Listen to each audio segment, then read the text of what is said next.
Hey everybody, Rob here. It's time for a new ProRevenge story. Fire me? You're all losing your jobs. Let's jump right in.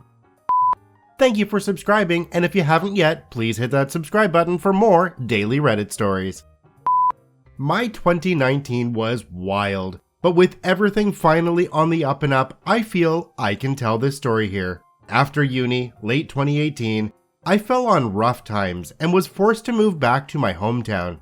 I tried to transfer my job to a branch in my area but failed. Thus, I needed to get a new job. I settled for a 20-hour-a-week job at a Bookie's, with a second bartending job in the evenings. The bookie is the target for my revenge, which was entirely accidental. I ended up working behind the counter as a customer service manager, basically a step up from a cashier. It's fancy when seen on a CV, but there's nothing really to it. I took bets, chatted with customers, helped people with machines, and, for the vast majority of my shift, sat around waiting for something to do. I got on well with my coworkers, or so I thought, and had no major issues. It was 20 hours a week, about £1 more than minimum wage, with a lot of overtime required of me, and irregular shift patterns. Though I had no issue with the job, beyond how difficult it was to juggle the schedules of both my jobs. In February of 2019, after working for the company for 6 months, I was invited to a probation hearing. It cannot be emphasized enough that it was a probation hearing in which I would have my performance reviewed and, as informed in training, was entitled to a pay raise at the end of it. I arrived that morning to a disciplinary hearing where, without even a shred of evidence, I was accused of 11 different cash discrepancies dating back to early November of 2018, shortly after I'd started, which all amounted to £271.36, all but one of which I'd never heard of before. These had apparently been reported and logged by my manager, Shay,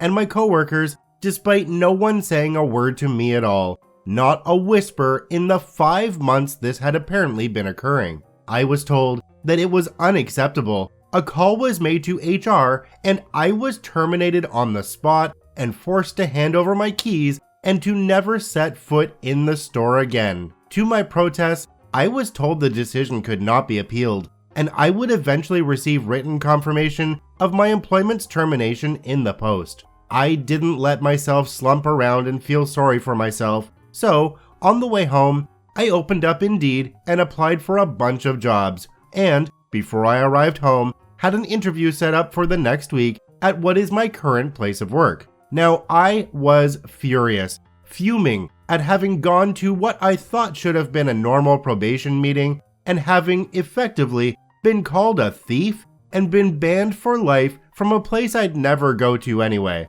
But somehow, my parents were angrier and ordered me to let them know when they got into contact with me again. Almost 2 weeks later, I received an email from the company's HR which reiterated the accusations and stated, again, that I was terminated. My mom sat me down in her kitchen and walked me through a letter response that was 2 parts professional and 3 parts scathing, ripping into them about their unprofessional conduct, their ludicrous claims, their lack of evidence, the holes in their story, because there were quite a few, and finally, the cherry on the cake, the employment laws they'd broken. Now, I didn't want much, just a nice reference, a promise that not a whisper of these accusations would turn up when my new job asked them for a reference, because by then, I'd already been offered the job. I then attached the letter to an email to fire back at their HR department. Then I added Janelle's work email, then her boss's email, and finally, the holding company that owned the brand. Cause I wanted to make sure this was seen. A bit of background, the Bookies I worked for is a brand that is owned by an international company. Their name, behind the scenes, is slapped on everything, and they pretty much dictate everything we did. I'm not sure if holding company is the correct term, but I'll stick to that for now. Anyway, I sent this email with a 48-hour window for a response. I received a reply the next day from the same email that my demands were being met. I smirked victoriously and moved on with my life, happy to wash my hands with the entire ordeal. However, I'd set off a chain reaction that I wouldn't know about until 3 months later. 3 months on, I'd settled into my new job, a call center position with double the hours and well over double the pay. I'd gone through training and was settling into my new position when I see a new set of trainees settling in near my team. Among them was Gordon, one of my co-workers from the bookies. I was stunned. Gordon had been at the bookies for 6 years when I joined. He was well liked, good at his job, and a favorite of the managers. There was no way he'd been fired. Though I didn't really want to talk to him, as I was of the impression that he, George, and my manager had likely set me up, I did want to know what happened. Luckily, on seeing me in the break room one shift, he sought me out and told me everything. Apparently, my email had been read by the higher-ups in the holding company and had caused a lot of scrutiny to fall on the bookies in our town, of which there were 3 in our area that Janelle was responsible for, 2 in my town and a 3rd in a neighboring one. Someone in HR passed a message down to the area manager, Janelle's boss, claiming they wanted things investigated and they wanted results yesterday, causing him to drop everything and descend on our little town with the panic and aggression of a man whose superiors were watching his every breath. He went to Janelle wanting to know why he hadn't been made aware previously that I was apparently stealing money, why I had been given keys to the shop and shifts on my own when allegations of that nature were attributed to me, and why I hadn't been put under investigation. Turns out, Janelle had in fact put in my employee file that I was under investigation, but had never actually gone through with any of the official procedures for monitoring and investigating me. Shock, horror. Thus, she had fired me for the accused crime without looking into it at all, falsely claiming otherwise. Thus, the area manager took the dates and amounts of the cash discrepancies, confirmed that they had been reported on those days without my knowledge in Shay's own logbook of the shop's cash,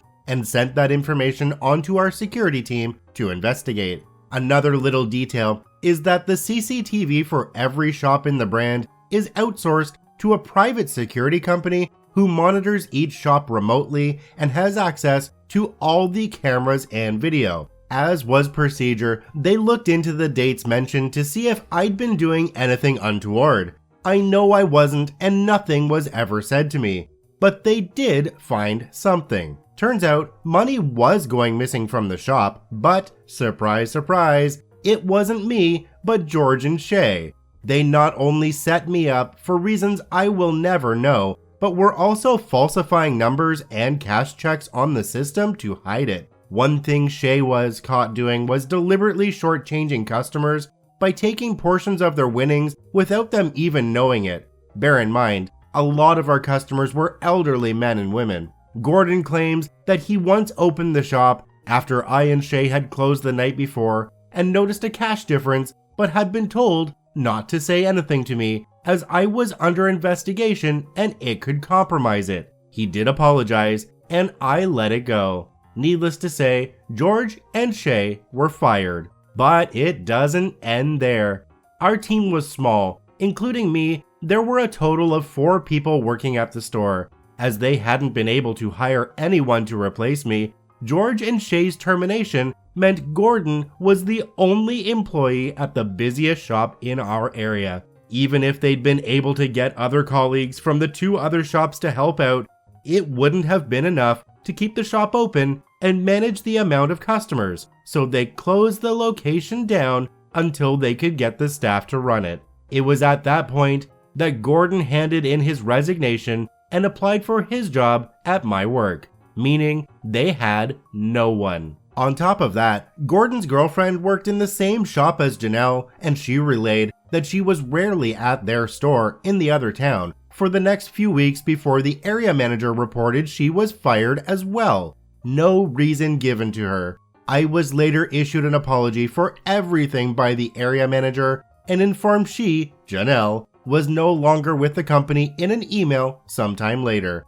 But somehow, it doesn't end there. With the store I worked at closed, this one being on the high street and where most people preferred to go, the only other location in town was the much smaller location in the suburbs, the one where Kara worked, alone. She suddenly received an influx of customers into her tiny store space and absolutely no support from other staff or upper management. Thus, for her own mental health, having already been overworked and underpaid, running an entire store by herself, she quit, meaning that location had to be closed down too. All of this at the worst possible time, March, when the Cheltenham Festival was occurring, which is a huge moneymaker for the gambling industry, even in a small town like ours. An opportunity the 3 other bookies on the high street reaped the benefits of instead of my old place, as the former customers went to them instead. As it currently stands, just over a year later, both shops remain closed, and I'm currently entering a job in cybersecurity, the training for which I paid for with my current job. Thanks for firing me, dumbasses. You did me a favor. So it appears that OP was the fall guy for the other 2 employees' indiscretions, but in the end, they got their just desserts. I wish OP the best of luck going forward with their cybersecurity career. I want to thank OP for posting their story to the ProRevenge subreddit. You can visit them at the links in the description below. Please go there and give them an upvote. Once again, this is Rob from Karma Comment Chameleon saying thanks for watching. If you enjoyed the video, please hit that subscribe button, drop a like, and share it with your friends, and we'll see you in the next one.